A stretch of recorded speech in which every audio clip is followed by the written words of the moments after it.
Assalamualaikum warahmatullahi wabarakatuh. Selamat datang kembali di channel Plat Air. Kali ini Mimin melanjutkan alur cerita drama Korea Startup episode kedua. Mimin sarankan para penonton untuk memakai headset karena suara Mimin kayak radio jadul.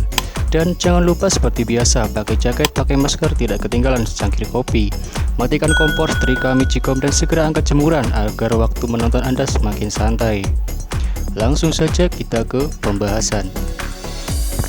Episode kedua bermula saat Ji Pyong menemui nenek yang sedang berjualan corndog. Nenek bertanya apakah Ji Pyong baik-baik saja. Ia khawatir jika Ji Pyong datang karena ada masalah. Namun Ji Pyong mengatakan bahwa ia baik-baik saja. Ia sudah memiliki rumah, mobil mewah, dan harta yang berlimpah. Sementara itu Dalmi sedang sibuk mencari Namdosan dengan mencari-cari petunjuk dari surat yang pernah ia terima. Nenek pulang dan mengatakan bahwa mustahil bisa bertemu dengan Dosan.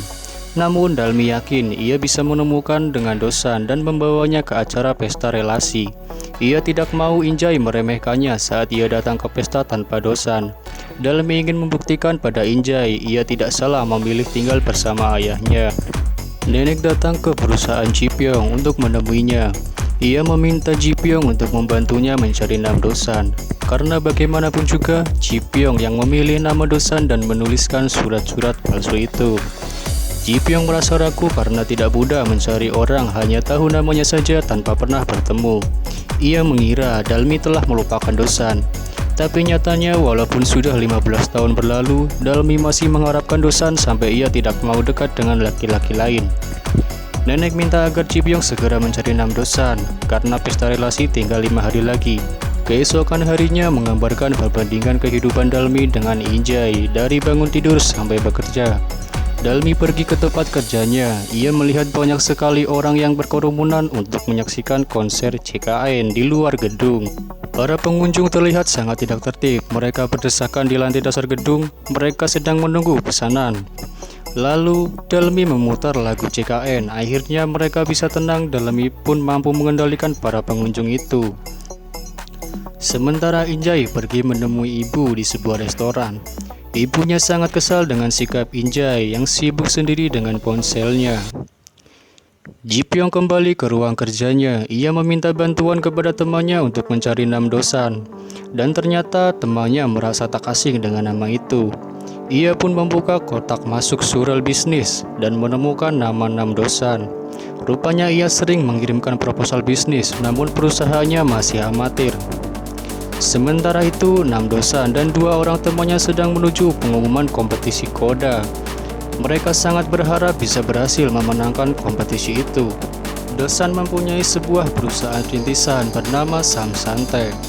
Ia mengelolanya bersama dengan Yongsan dan juga Chulsan, teman sewaktu SMA-nya. Tapi perusahaan itu belum berkembang. Walaupun begitu, mereka selalu berusaha dan tetap bertahan untuk merintis usaha.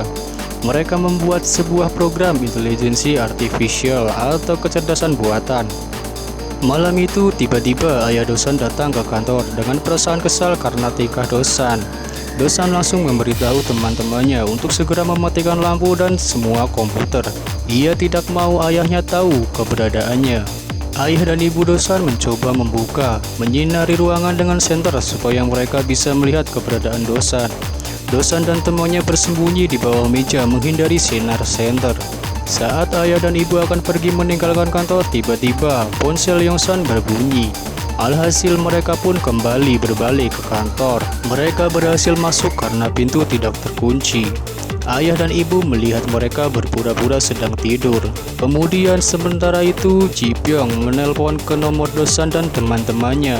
Namun karena kejadian tadi mereka tidak mengangkatnya. Ji Pyong langsung menaiki mobilnya dan pergi menuju kantor Samsante. Ayah dan ibu memarahi mereka. Ayah bahkan menagih janji karena ia telah berinvestasi. Namun uang dari modal yang ayah beri belum menghasilkan apa-apa. Bukannya untung, malah rugi. Ji Pyong sudah dekat dengan kantor Samsante. Ia heran, apakah ada kantor dalam daerah perumahan? Jalannya sangat sempit. Nenek menelpon menanyakan apakah Ji Pyong sudah menemukan Dosan. Ji Pyong mengatakan bahwa ia sedang dalam perjalanan bertemu dengan Dosan. Ayah dan ibu masih menginterogasi Dosan dan teman-temannya. Kemudian Kyung-chul bermaksud untuk menceritakan tentang keikutsertaan mereka dalam kompetisi Koda. Dosan dan Chulsan melarangnya untuk menceritakan hal itu. Ayah dan ibu sudah terlanjur penasaran dengan ucapan Yongsan. Akhirnya mereka pun menceritakan bahwa mereka telah membuat sebuah program kecerdasan buatan. Tapi saat mereka mencoba perangkat tersebut, ternyata ada kesalahan yang membuat ayah tersinggung. Ia marah-marah lagi. Dosan pun lari keluar kantor. Singkat cerita, Ji Pyong tiba di kantor Samsung Tech. Saat Ji Pyong masih dalam mobil, tiba-tiba terdengar keributan. Awalnya ia tidak menyadari kalau orang yang ia lihat itu adalah Nam Dosan. Sampai akhirnya ayah menyebut namanya dan barulah Ji Pyong sadar kalau pria bergaya aneh itu adalah Nam Dosan, orang yang sedang ia cari. Dalmi terus mencari nama Dosan dalam media sosial, namun ia tak kunjung menemukannya. Sampai pada akhirnya ia menemukan promosi Nam Dosan yang menjual bola baseball. Dalmi tertarik dan langsung memberi surelnya. Dosan dan kawan-kawannya tengah berada dalam bus menuju tempat pertemuan mereka dengan Dalmi. Ia heran mengapa Dalmi berkomunikasi menggunakan bahasa informal padanya. Yongsan bilang mungkin Dosan pernah mengenalnya karena Dalmi mengirim kalimat itu, "Aku merindukanmu." Ia juga merasa tak asing dengan nama Xiao Dalmi. Ternyata memang Yongsan pernah bertemu dengan Dalmi dalam acara seminar Sunbok, namun ia tidak begitu mengingatnya. Akhirnya mereka tiba di tempat mereka akan bertemu Dalmi. Dalmi menunggu di tengah kerumunan orang. Ia berdiri sambil melihat ke sana kemari. Dosan memberitahu bahwa ia sudah sampai. Dalmi mengatakan bahwa ia sedang berdiri memakai baju biru, dan Dosan pun mencoba menemui Dalmi. Dosan berjalan menuju tempat Dalmi menunggu. Namun tiba-tiba Ji Pyong datang dari samping menarik tangan Dosan. Ia pun terkejut. Ternyata ia bertemu dengan seseorang yang ia sebut dengan partner. Dosan sangat gembira bertemu dengan Ji Pyong karena ia sangat berharap mendapat investasi darinya. Ji Pyong meminta agar Dosan ikut dengannya. Tapi Dosan meminta waktu 5 menit untuk bertemu dengan Dalmi, memberikan bola baseball yang ia jual. Ji Pyong mengatakan bahwa ia tidak perlu melakukannya. Mereka pun pergi menaiki mobil Ji Pyong menuju kantor Samsung Tech. Saat di dalam mobil, Ji Pyong menunjukkan surat-surat dari Dalmi. Surat 15 tahun yang lalu. Ia juga menceritakan bagaimana Dalmi bisa mengenal nama Dosan. Dosan pun kebingungan. Sementara itu, kepala kantor memanggil Dalmi yang sedang bekerja. Teman kerja Dalmi mengira mungkin ia akan mendapat perpanjangan kontrak. Ternyata sebaliknya. Kepala kantor memintanya untuk mengundurkan diri minggu depan. Dalmi bersikap tegar menerima keputusan dari kepala kantor. Ji Pyong membujuk Dosan agar mau untuk menemani Dalmi ke acara pesta relasi besok malam. Tetapi Dosan menolaknya. Tidak semudah itu ia mau memenuhi permintaan Ji Pyong. Ia mau melakukan hal itu dengan syarat Ji Pyong mau berinvestasi kepada perusahaannya. Ji Pyong menawarkan imbalan kepada Dosan. Ia akan memberi 2 juta won kalau Dosan mau memenuhi permintaannya. Tapi teman-teman Dosan malah menginginkan lebih dari itu.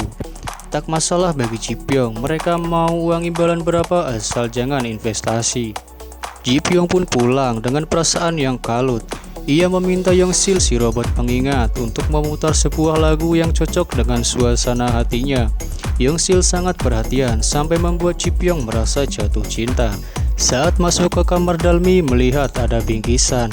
Lalu ia membukanya. Ternyata itu sebuah baju dan sepatu dari neneknya. Nenek ingin Dalmi memakainya saat pergi ke acara pesta relasi besok.